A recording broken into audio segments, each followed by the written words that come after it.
De retour au bulletin. Plus de 40 ans après sa fondation, une importante crise interne secoue actuellement Radio Centre-Ville. D'ex-animateurs et des membres de cette radio communautaire dénoncent ce qu'ils considèrent comme étant un virage commercial que prendrait la station depuis l'automne dernier. Pour faire le point sur le dossier, nous accueillons Pascal Lapointe. Il est rédacteur en chef de l'agence Science Presse et il est avec nous en tant qu'ex-animateur de l'émission sur Radio Centre-Ville. Monsieur Lapointe, bonjour. Bonjour. Bienvenue à l'émission. Donc, c'est en septembre 2016 que toute la grille horaire de Radio Centre-Ville a été remaniée. Qu'est-ce qui s'est passé à ce moment-là?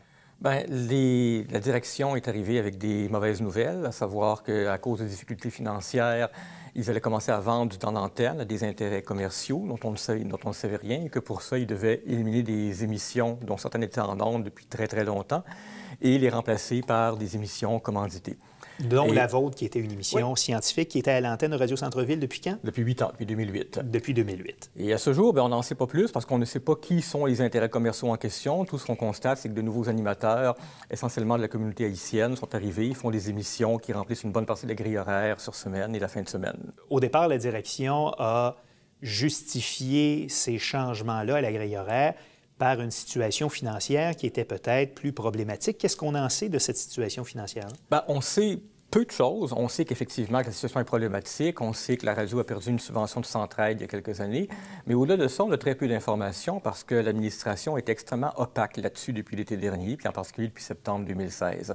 C'est un problème de gestion, de toute évidence, un problème d'imprévoyance, mais pourquoi, comment et combien d'argent arrive avec ces commanditaires-là? Comme je vous disais, c'est l'opacité. Le directeur général de la station a affirmé que le déficit de la dernière année aurait été de 145 000 $. C'est beaucoup d'argent.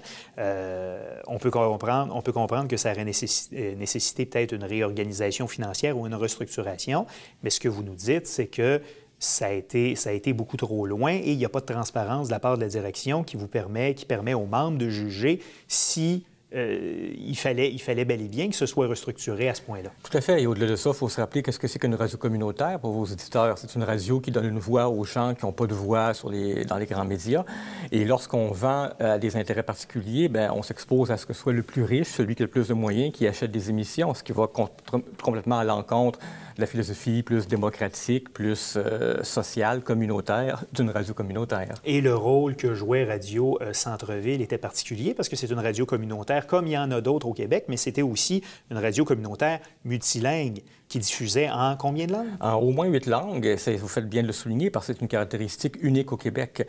Et ça donne lieu là aussi à des problèmes parce que beaucoup des heures qui ont été supprimées sont celles de certains des groupes linguistiques qui n'en avaient déjà pas beaucoup, qui soulèvent d'autres problèmes, où les groupes linguistiques se posent des questions et demandent bien, en vertu de quelle logique? En fait, il ne semble pas y avoir de logique. Oui.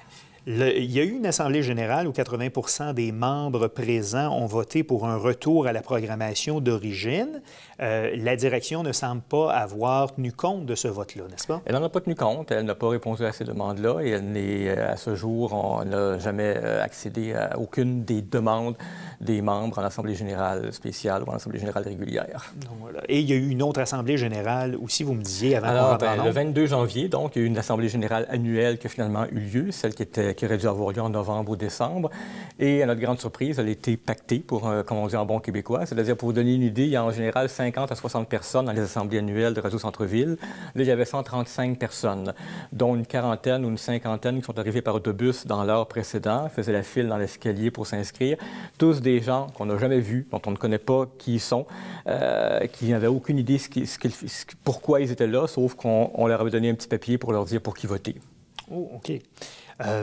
Qu'est-ce que vous souhaitez dans les circonstances? Parce que, l'Assemblée générale a pris, j'imagine, des décisions, a élu des gens au conseil d'administration qui ont peut-être des opinions plus près de celles du directeur général actuel de la station.